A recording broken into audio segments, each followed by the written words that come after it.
Shalom Bapak Ibu Saudara terkasih di dalam Tuhan. Apa kabar hari ini? Walaupun kita masih mengerjakan segala sesuatunya dari rumah, tetapi kita berharap kita masih dalam keadaan yang sehat dan kita tetap melaksanakan kegiatan kita dengan penuh dengan sukacita.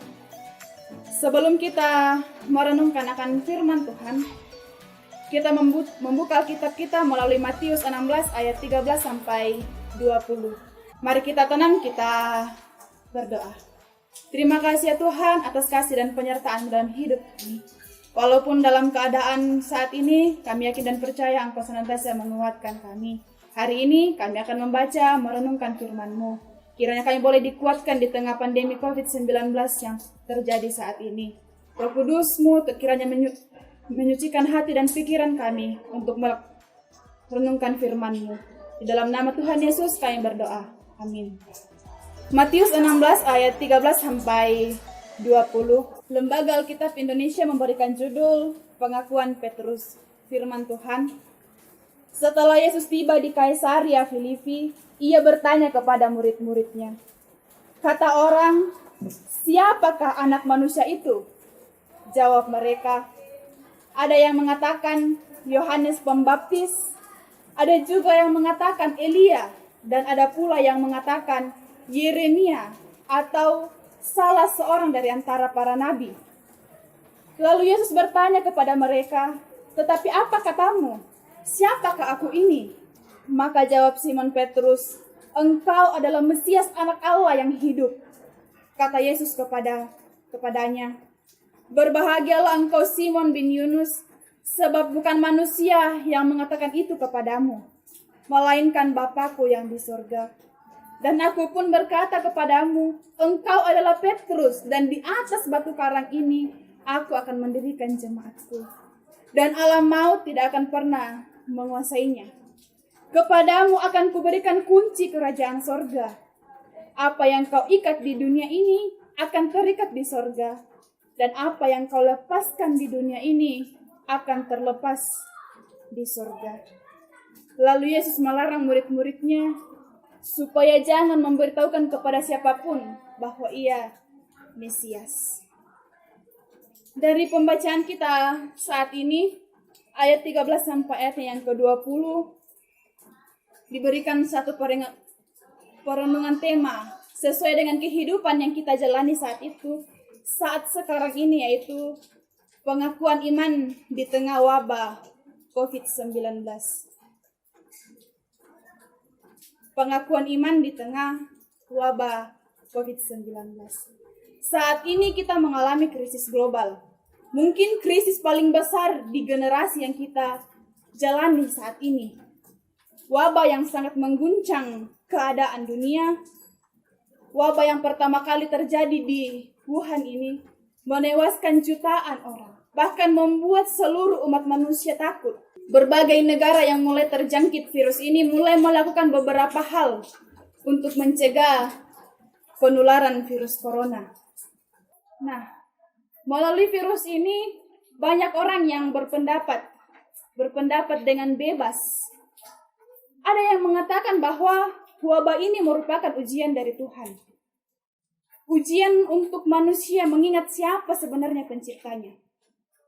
Ada juga yang mengatakan seperti ini. Wabah ini untuk menguji teknologi. Bagaimana jika semua manusia melakukan aktivitasnya di rumah? Ada juga yang mengatakan bahwa wabah ini merupakan tanda-tanda kiamat. Apakah benar seperti itu? Yang jelasnya kita sebagai manusia, kita mengetahui bahwa Tuhan berkuasa di dalam kehidupan kita. Di tengah situasi yang menyulitkan berbagai pihak ini, menyulitkan kita, menyulitkan seluruh umat manusia, kita membutuhkan pengakuan iman yang benar-benar bersumber dari Allah. Pengakuan iman yang bersumber dari Allah. Akan tetapi, pengakuan iman saja tidak cukup. Pengakuan iman itu harus disertai dengan tindakan pembaharuan yang hidup. Dan kita melakukannya dengan nyata dalam kehidupan kita bahwa kita mengikuti Tuhan. Apakah dalam menghadapi wabah ini, iman kita semakin kuat atau malah iman kita semakin goncang? Atau kita tidak percaya lagi bahwa Tuhan sedang bekerja dalam kehidupan kita. Di dalam pembacaan kita saat ini, Petrus mengungkapkan pengakuan iman tentang Yesus sebagai Mesias, anak Allah yang hidup, di ayat yang ke-16. Pengakuan Petrus ini benar-benar bersumber dari Allah Bapa. Oleh sebab itu Yesus menegaskan bahwa di atas dasar pengakuan iman inilah jemaat akan berdiri. Ketika jemaat mendasarkan dirinya pada Allah, maka jemaat akan menjadi agen untuk rencana keselamatan bagi manusia. Ketika kita benar-benar mendasarkan iman kita kepada Allah, maka kita akan menjadi agen kerajaan surga. Keselamatan yang ditawarkan oleh Allah merupakan kunci kerajaan surga yang mampu melepaskan belenggu dosa dan mengikat mereka yang percaya kepadanya. Menjadi bagian dari warga kerajaan surga. Ini jelas tertulis di dalam ayatnya yang ke-19. Yesus menginginkan pengakuan Petrus yang spontan ini itu diwujud nyatakan dalam tindakan. Itu sebabnya dituntut kepercayaan mutlak dari Petrus akan rencana Allah di balik penderitaan Yesus. Walaupun ia belum mengerti. Sehingga ketika Yesus mengungkapkan bahwa Mesias harus menderita, harus mati sebelum ia dibangkitkan, Petrus hanya tunduk dan menerima, bukan memprotes ataupun menyangkal Yesus. Kita tunduk dan menerima kehendak Allah sebagai yang tertinggi dalam hidup pribadi kita. Merupakan tindakan penyangkalan diri dan memikul salib. Kita dengan spontan menerima Allah. Kita dengan keteguhan hati mengakui bahwa Allah yang tertinggi dalam kehidupan kita. Walaupun saat sekarang ini kita mengalami badai kehidupan, kondisi yang tidak semua orang mampu untuk menerima, tetapi kita percaya dengan teguh bahwa kita mengakui kemahakuasaan Allah dengan kekuatan iman kita, karena kita merasa dekat dengan Allah, kita merasa dekat dengan firman-Nya. Karena semakin kita dekat dengan Allah, semakin kita mengenal dengan Allah, maka Dia akan senantiasa menyertai kehidupan kita. Kita akan selalu mengakui dan mengimani bahwa Yesus memahami kehidupan kita. Yesus mengetahui kondisi kehidupan kita saat ini. Kita percaya dalam doa dan menerima kehendak Allah sebagai wujud tertinggi, bahwa dalam wabah ini iman kita tidak akan pernah guncang. Iman kita tidak akan pernah sekalipun hilang dari kehidupan kita. Tetapi melalui wabah ini kita akan senantiasa mengakui bahwa Yesus adalah Kristus, Yesus adalah Mesias.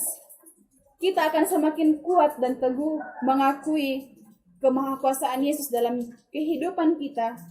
Kita mengenal Yesus sebagai Mesias. Amin.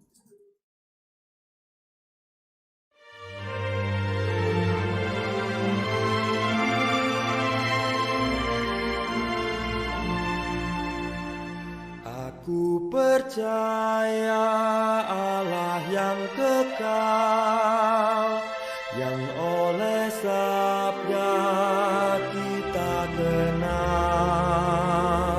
Bapa pencipta alam semesta, yang mengasihi manusia.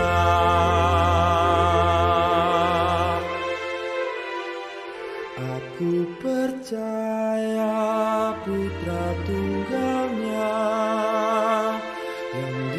salib dan di Golgota,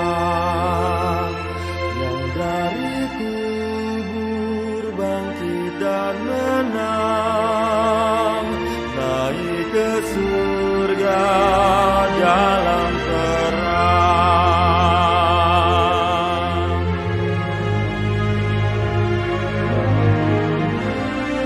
Aku percaya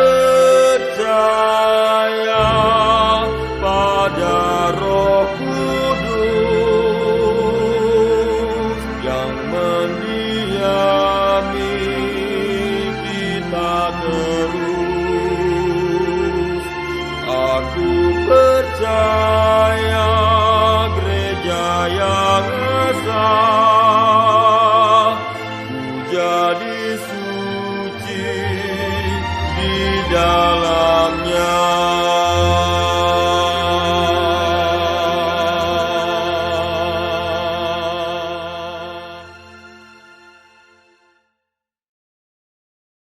Bagi Bapak Ibu, Saudara-saudari yang terkasih di dalam Tuhan, walaupun dalam kondisi saat ini kita akan tetap mendukung program pemerintah, itu juga merupakan program dari gereja untuk bersama-sama bergandengan tangan melawan corona, wabah yang sangat mendunia ini.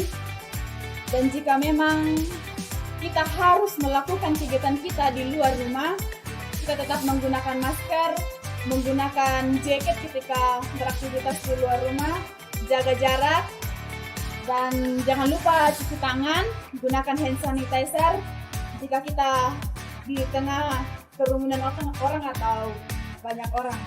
Salam sehat, kiranya Tuhan Yesus senantiasa memberkati kita semua.